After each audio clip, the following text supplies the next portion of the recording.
First of all, I want to thank the organizers for inviting me. I'm very happy. This is a very nice city, so thank you, Arthur. So, I am Camila Peña. I'm from the Hospital del Salvador in Santiago de Chile, and I want to talk to you today about how I treat multiple myeloma in Latin America. So, those are my disclosures.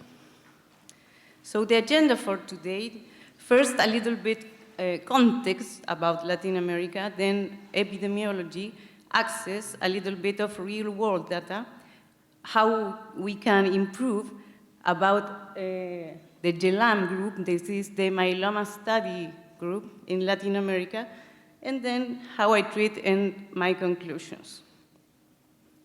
So how I treat multiple myeloma in Latin America? It is a very difficult question, you know, and I think I will show you why I think the correct answer is it depends. So, context. Latin America, there's no precise definition. The term was coined in 1856 and meant to refer to countries in the southern hemisphere with Latin languages, including Spanish, Portuguese, and some include French. With an area of 22 million square kilometers and a population of more than 600 million of inhabitants, this is about 10% of the world population. We are a very big region, okay, with a lot of countries. And we are with ethnic, cultural, and religious diversity. So we are very large and very heterogeneous. So what about gross domestic product? You know, Latin America is relatively poor, with a per capita GDP of $8,000, compared to Europe or to USA or to Canada is very low.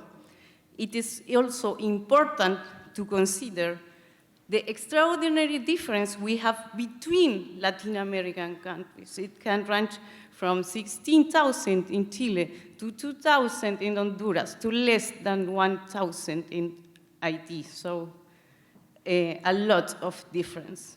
And the GDP spent on healthcare, we have less than Europe and USA.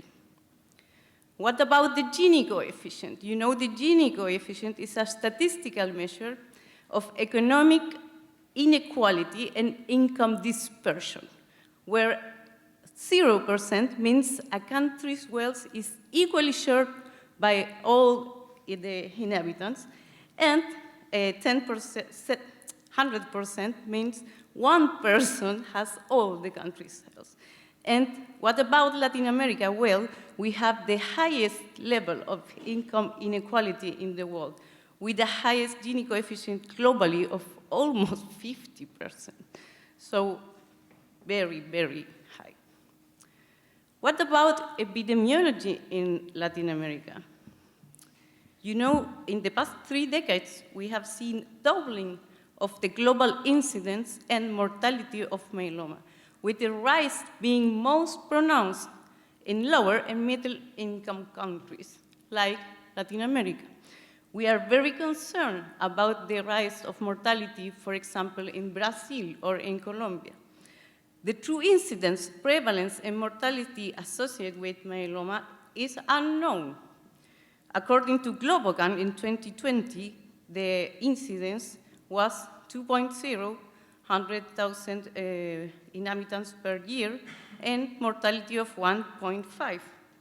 We have in Chile an incidence in male of 4.3 and female 3.2. And on the right, you can see different age-standardized incidence rates by sex in different regions. So, an aging population, increased awareness of myeloma, and better case identification, I think, are contributing to the increasing incidence. But the lack of timely diagnosis and inadequate access to appropriate therapies appear to be fueling the rising mortality in Latin America. So what about access? Access to diagnostic tools is diverse and differ between public and private systems. You know, here in the right, almost all tests are more likely to be in the private system. Even basic tests, you see there, like electrophoresis, we don't have electrophoresis at all centers. So, you know, we have very suboptimal access to diagnosis. Fish, only 30%, and of that 30%, only 10% have plasma cell sorting. So, in imaging, only 30% PET. So we have very suboptimal access to diagnostic tools, mostly in the public system. So what about access to drugs? This is a study of the Brazilian group from 2015. You see, we had thalidomide in all systems. Bortezomib, we didn't have half of public hospitals didn't have bortezomib or lenalidomide. And almost no center had access to carfilzomib or pomalidomide. So you see, Latin America, according to the World Health Organization, 50% of the population does not have access to high-cost drugs. So this is a more recent study from the Delam Group. This is our group. And you see we have a little improvement here. We have carfilzomib, elotuzumab, daratumumab, pomalidomide, but it is mostly in the private system. So what about health system and regulatory processes? There are significant differences in access between countries, especially regarding high-cost and innovative treatments. LATAM health system generally contains several subsystems and serve highly heterogeneous population. And we got high out-of-pocket expenses, as high as 40% in Mexico. So, you know, in Latin America, availability isn't the same of accessibility. Not all treatments are currently approved or available in LATAM. And once approved, you know, access depends upon socioeconomic status, geographic location, affiliation to public versus private system, etc. For example, even though bortezomib was approved in 2003 by the FDA and 2005 by the Brazilian regulatory agency, Brazil did not incorporate its use in the public system until September 2020, and in Chile was in 2019. So what about refractory and relapse and refractory myeloma treatment? This is even worse. These options are rarely and inconsistently available in LATAM, which we think further exacerbates the problem. So you see here on the left, drugs combination in different countries, Argentina, Brazil, Colombia, Mexico, private versus public system. Green mean good access, yellow mean limited access, red, very limited access or no access at all.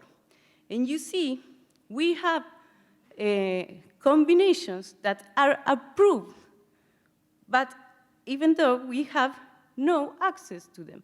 And that's because of the bureaucratic system and the case-by-case analysis basis. Yeah, what about real-world data? In LATAM, we have two big groups, yeah? The Brazilian group and the Delam group. The Holo study is from the Brazilian group. It was sponsored by Janssen, and the Delam group, it's of our group. You see both of them had a lot of patients, more than 1,000 patients. The Holo study had 7 countries, the Delam study 6 countries. The period the Delam study was a little more recent, and the public versus private system was around 50-50 in both studies. You see here, there are rather young cohorts. 63% of the Holo study was 65 years or less. In the Delam group, all patients were 65 years or less. You see there the clinical characteristics and, importantly, the prognostic score. ISS-3, in the Holo study, 31% of the patient was diagnosed in ISS-3 stage. And in the Delam group, that is a very young cohort, 43% of patients were diagnosed in ISS-3. So we have similar incidence between male and female, high rate of symptomatic and advanced disease at diagnosis. Here you see FISH performs only 20% in the Holo study, 32% in the Delam study, and these are almost all young patients. About treatment, you see Holo study, 55% were thalidomide-based and 33% bortezomib-based. And in the Delam study is another way around, probably because we were a little more recent study. 30% were thalidomide-based and 68% bortezomib-based. And what is very concerning to us is the rate of transplant. You see, in the Holo study, only 34% of patients got a transplant. And only half of patients that were 65 years or less got a transplant in the Delam study. So this is very concerning for us in Latin America. Median overall survival was 18 months in patients with a transplant versus 53 months of patients with no transplant. And in the Delam group, over 5-year overall survival was 64%. So a little more specific, the Holo study showed us gradual change in practice patterns. Yeah? So they showed a decrease in the use of thalidomide-based therapy from 67% to 43%, and a rise of bortezomib-based therapy from 10%, 11% to 45%. And during follow-up, 45% of patients got a second line, and only 12% got a third line. And here you see first line, second line, third line. In orange is the newer agents, and you have to know they consider lenalidomide as newer agents. So they conclude the use of bortezomib-based therapy and these newer agents, such as lenalidomide, was higher in lines 2 or 3. So what about the Delam group? We focused on the difference between the private and the public system. What was our problem? What is our problem? The private sector, funded by health insurance and out-of-pocket payments, has nearly unrestricted access to approved novel agents, while the public sector has a limited repertoire of novel therapies. And you see here, in the public setting, the patients were more likely to be more advanced, more symptomatic, and they have more thalidomide-based first-line treatments. And here you see the private system had more bortezomib-based treatment, they got more transplant, performed, and they got more maintenance therapy. So, and it translates into a difference in the overall survival. The patients who were treated in the public system of Latin America had lesser overall survival, with a 5-year overall survival of 46% versus 80% in the private system. And it is especially so in the patients who didn't get transplant. You see here, the patients who didn't get transplant in the private system had a 5 years overall survival of 67% versus 30% in the patients who didn't get a transplant from the public system. So this is a very important problem to solve for us. So how to improve? What do we need? We need registry, we need more demographic and clinical data to have a diagnosis of what our problems are. We need early diagnosis, we need access to tests and images, accessibility to transplant, and accessibility to drugs and clinical trials. So how to improve? We need registry. We have to encourage collaboration across different countries and eventually at the regional level to develop integrated clinical registry. We must facilitate early diagnosis and specialist evaluation. We should, primary care physicians need more education in Latin America. We also must support patient organizations in their effort to improve awareness of myeloma among the public. We must improve laboratory service in peripheral centers. And what about access to transplant and novel agents to close this big gap we have between the public-private system? We need disease-specific financing and establishing national cancer funds for mitigating this financial risk and guaranteeing access, and administrative and bureaucratic processes in the public healthcare system should be minimized.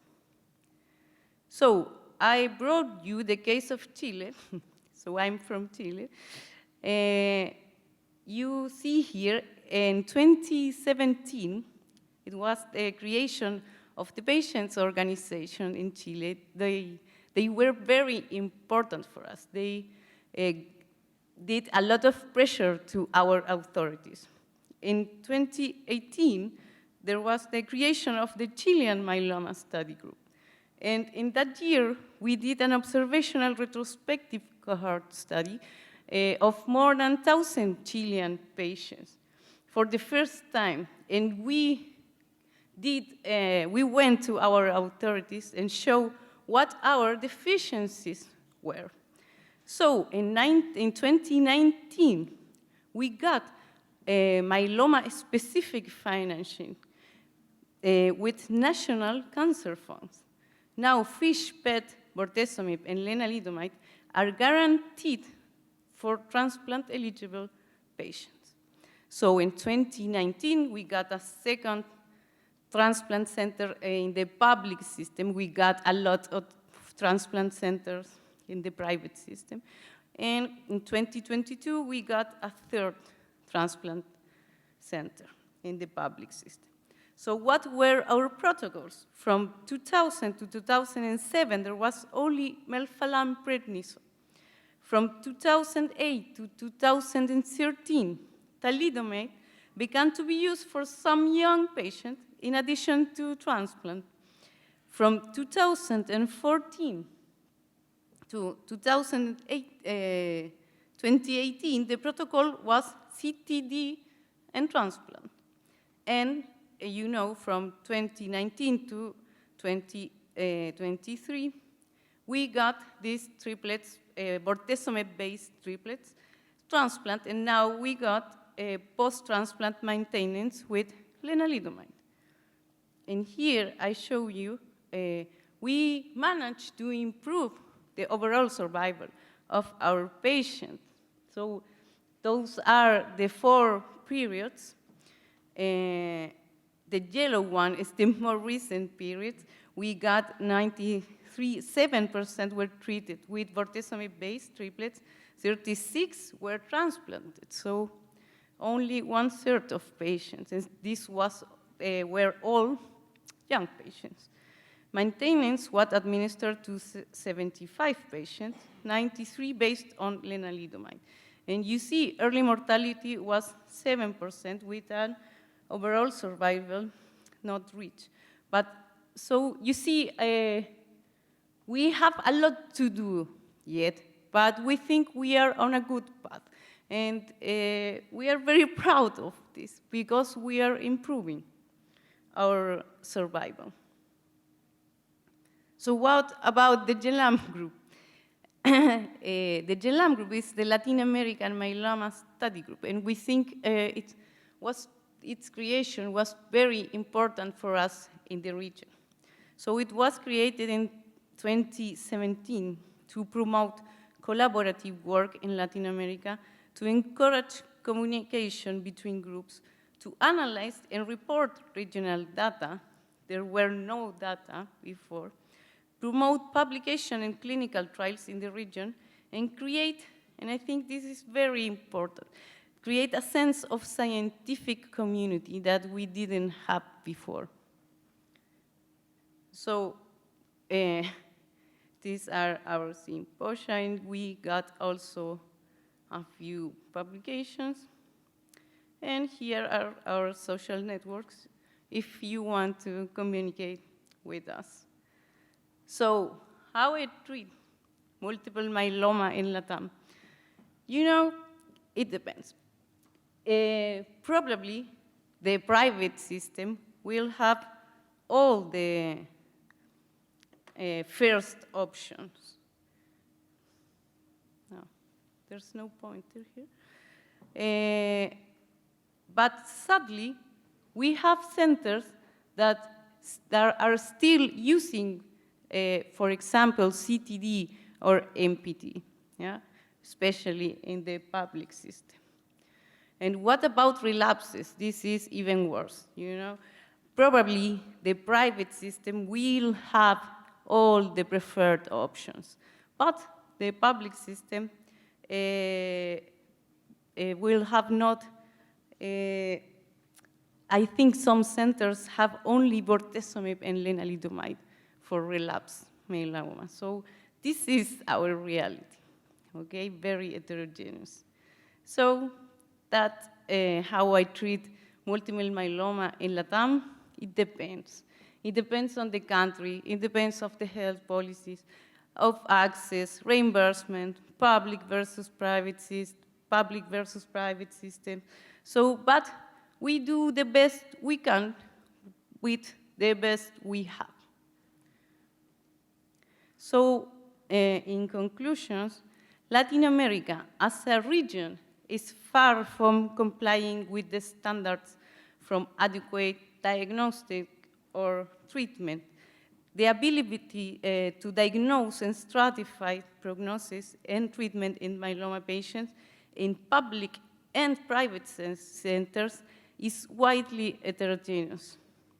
Considering the availability of transplant in the region, the first feasible step should be to improve effective access to this strategy in all candidates. Registries and clinical trials in Latin America should be encouraged in all institutions.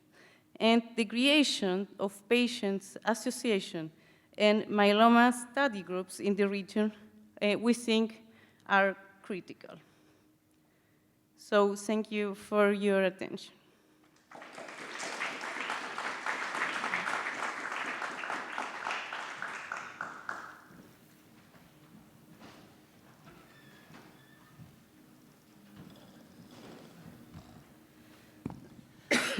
Thank you very much for your very interesting presentation.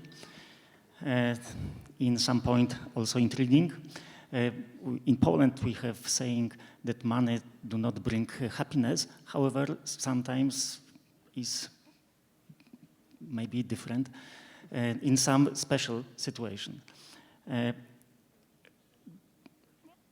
Now I am opening the discussion. Are there any questions from the audience? Okay, Jacek. So the question is, should I be happy that I was born in Europe? So what you show here, so big difference. And I think it is very important if you compare the poor and rich people in your country, so in the Latin America. So in the case of rich people, it is so big difference if, for example, Europe or North America, it's, or if you are rich, so you can obtain. Now you can get almost anything. Okay. The private system, you know, they have no restrictions of drugs. Okay, thank you. How many specialists in hematology do work in Chile? We are 220, I think, for 17 million. It's not bad. So, no, not much at all. No.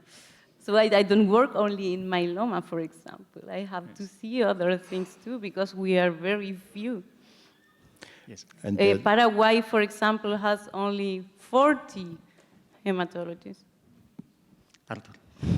So my question is regarding your 17 million people and 200 hematologists. It's quite good, I think, but I don't know if my understanding was good. You have only 3 centers focusing on hematology in Chile? Transplantation. And how many centers, hematology centers you have in Chile?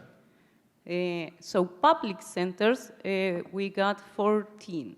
40. Public centers in all. One big center, 18. 18. One big center for all regions and 4 big centers in Santiago. Okay. And when you have public system, because in the private there are a lot more clinics. Yes. I see. For example, 17 million people, and how many people can afford for private system? About 15% of the population. 15. So 15. 85% 85 is are public. Public, okay. Yes. Thank you. Okay. And next, my question is about the salary. If you, in comparison with the physician salary, in comparison with our country in Euro and Latin and in Europe, it's big different. I don't know. I think we don't have a bad salary, you know, but I don't know what your salary. Sorry for question. Political question. Yes, thank you very much. We have a lot of questions yet, but the time flies, and because in some regions, dominant ethnic groups also can have different situations, different incidents of the diseases, natives versus Creoles, black population. It could be also very interesting. It was. I think it was detailed questions. Yeah, I think it was very important. I think lecture. registry will help us to answer that question. Yes, I think Mexico have a high rate in indigenous people. Yes. Thank you very much for your very nice and interesting presentation.